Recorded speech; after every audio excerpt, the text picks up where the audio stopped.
fine timber houses have been restored, and no madness has swept the town's Georgian streets away.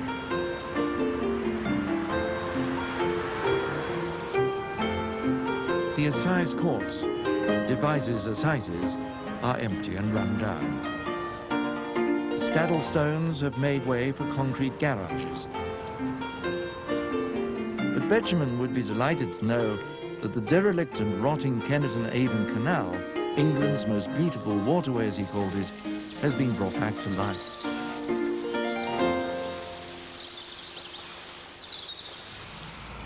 In 1962, Betjamen crisscrossed the West Country in his little Mini, often driving too fast.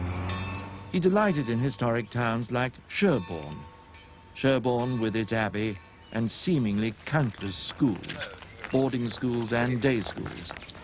He felt a deep subconscious sense of history in the brown ironstone buildings and delighted in the treasures hidden by these impressive facades.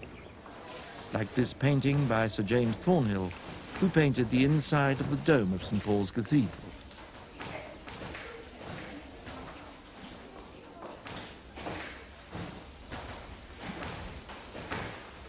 It's still here, though the building now houses the Sherborne Arts Centre.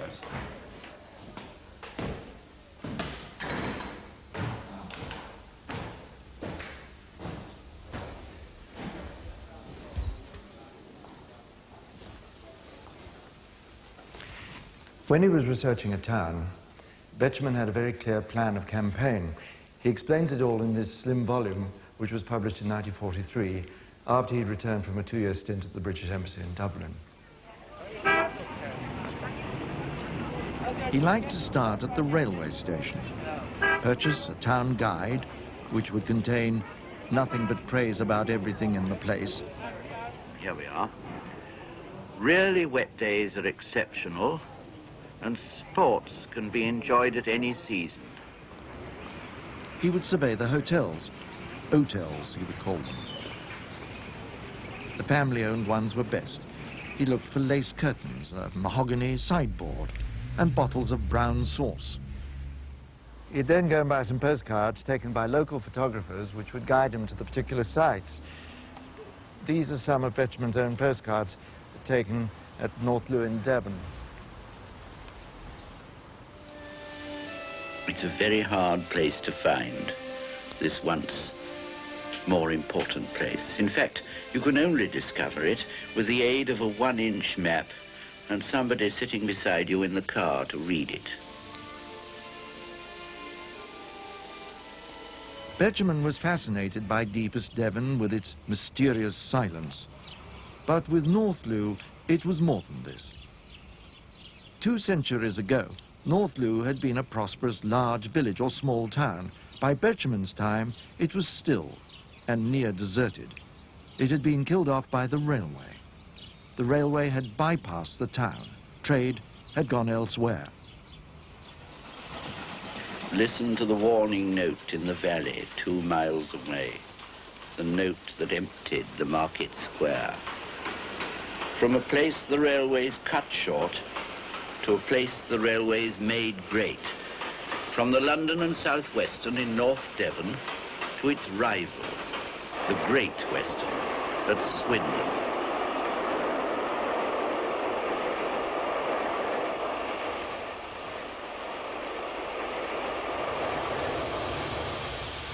Swindon in the early 60s was all railways, steam of course, engineering and post-war development.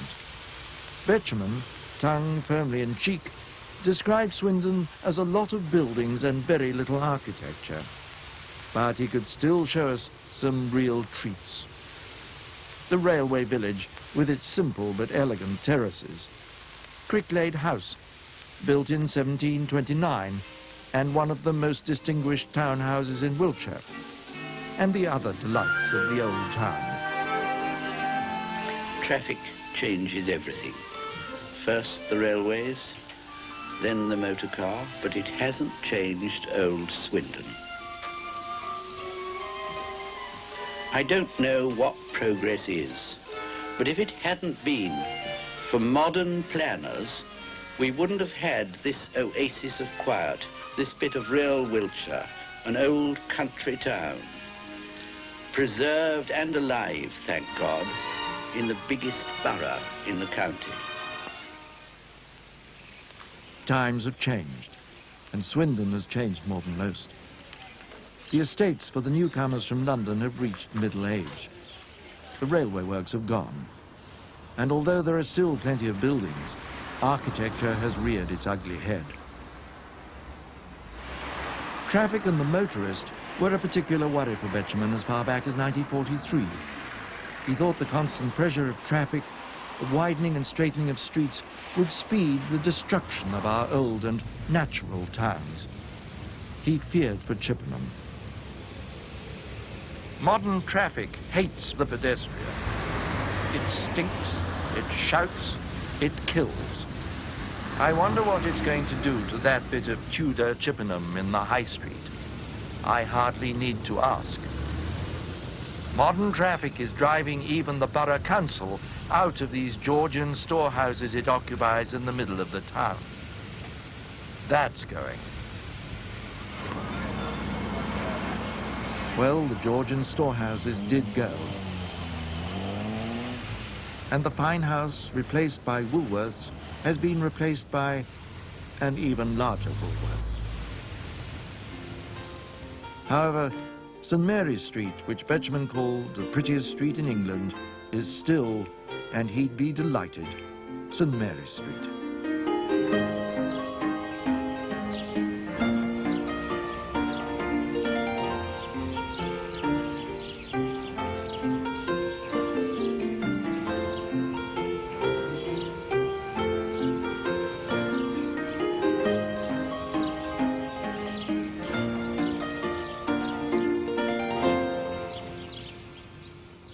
We finish our short trip to the West Country in Sidmouth, sunny Sidmouth. Betjamen loved Sidmouth, and in fact this is the only film in his series which was in verse. Older and more exclusive than Torquay, Sidmouth in Devon, you're the town for me. Not perhaps brilliant poetry, but it was Betjamen having fun. He loved this place. He loved the Regency architecture, he loved the sea air, and imagined conversations. And on the front, as Sidmouth tea time ends, there's always such a chance of meeting friends. Uncle and Auntie Gladys, what a treat. So this is Terence. Doesn't he look sweet? Well, weren't us lucky, all of us, to meet?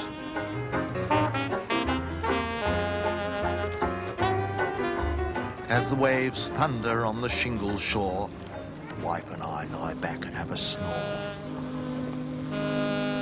In 1943, Betjamen made a plea to save the beauty of our small English towns. He wasn't too much worried about what happened with the German bombers. He was much more concerned about what he called over-enthusiastic post-war reconstruction. And for the next 40 years until his death, he campaigned, probably more than anybody, to preserve the best of what was old. He campaigned for churches, for monuments, for railways, for piers. And he wrote articles and books, and in this series, he appealed through television, through the telly. And he made many friends through his enthusiasm and his wisdom and his sense of humor.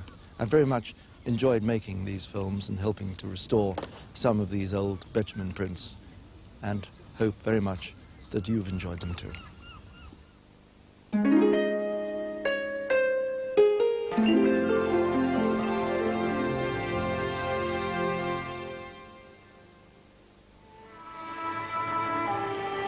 For how long has man been civilized?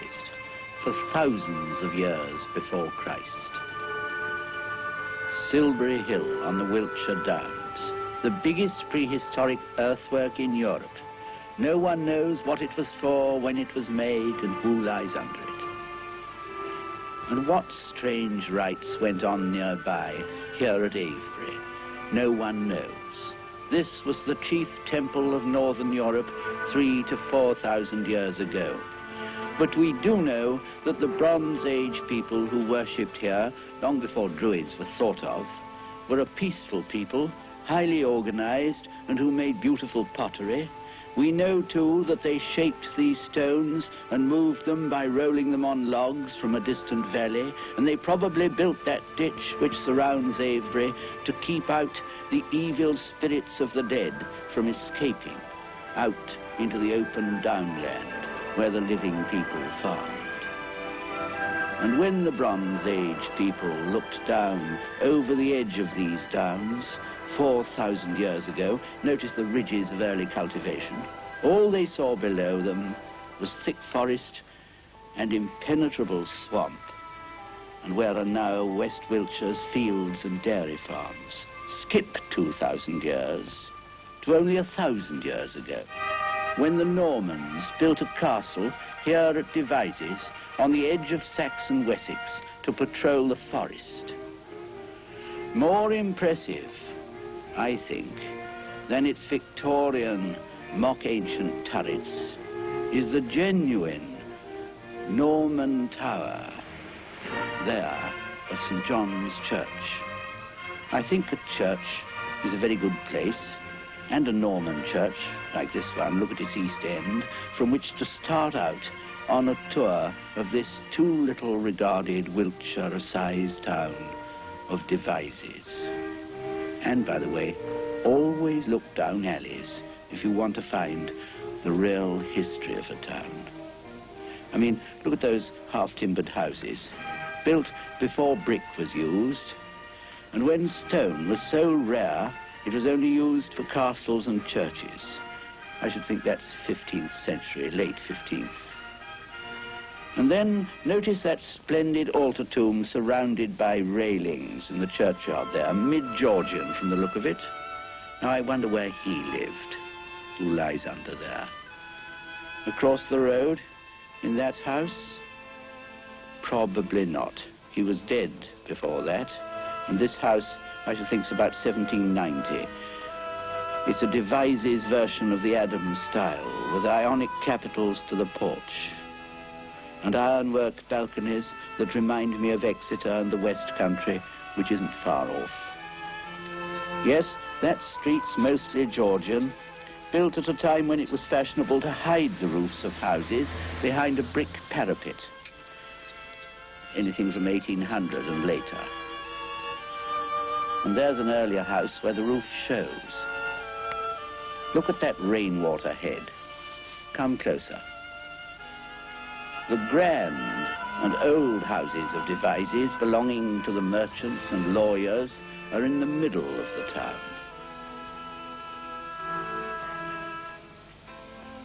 Humbler ones are on the outskirts. We might here be in a Wiltshire village with a green in front of the houses and a pond and another Devizes church reflected in it, St. James's. I hope you don't mind all this detective work I'm doing, but it really makes any town interesting, especially one as old as Devizes. Look at those staddle stones, doing what they're meant to do, keeping a shed above rat level. And go down that alley and enter the marketplace, a perfect marketplace for a Wiltshire country town. Potton, Seamed, Bishop's Cannings, Lavington. Where have you come from, you with your produce?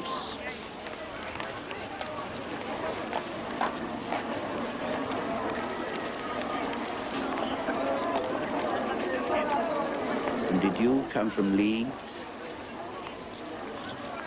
In the middle of the marketplace, there's a monument, and really you must listen to the awful tale recorded on it.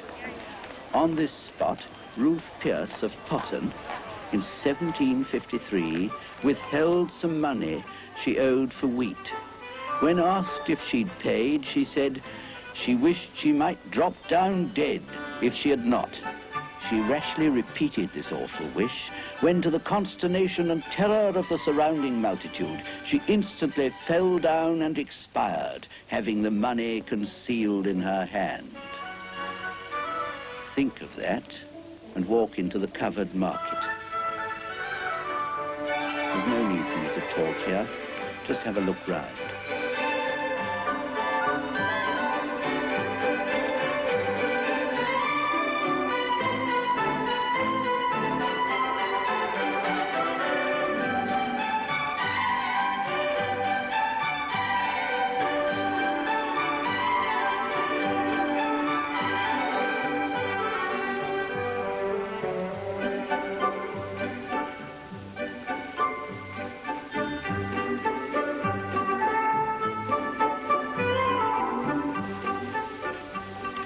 Ah, a Wiltshire cheese.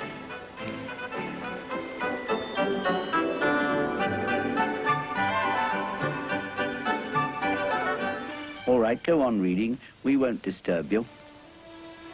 That's the old town hall, which they used to sell cheese under when the ground floor was open to the street.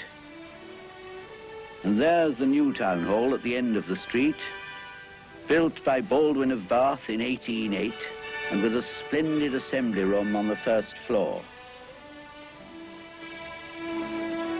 The Assize Courts, 1835, Devizes Assizes, a county town.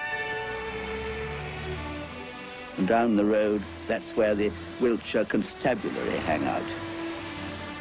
And here's the barracks, Victorian, of course, and very military looking, once headquarters of the Wiltshire Regiment, and now the TA. Oh, and I forgot this, the Bear Hotel in the marketplace, a relic of coaching days. Look at that ironwork, about 1800, I should think. And then follow along to the older part. Sir Thomas Lawrence, the portrait painter, was born here. His father was the innkeeper. I like that great fat lettering across the front.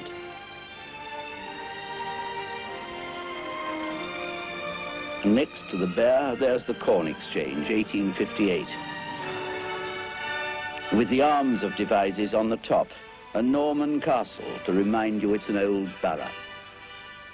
And now prepare for the unexpected. Devizes hides one of the great engineering triumphs of the world, the Kennet and Avon Canal, built 1794 to 1810. 29 locks descend here from the chalk downs into the Cheese Valley. It was made partly to protect England against France and to ensure an inland route from Bristol to London in case the French seized the English Channel.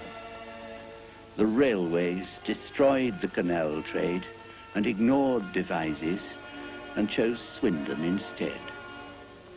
Look at it now, England's most wonderful waterway, forgotten and neglected. Do you remember Avebury? How long has man been civilized?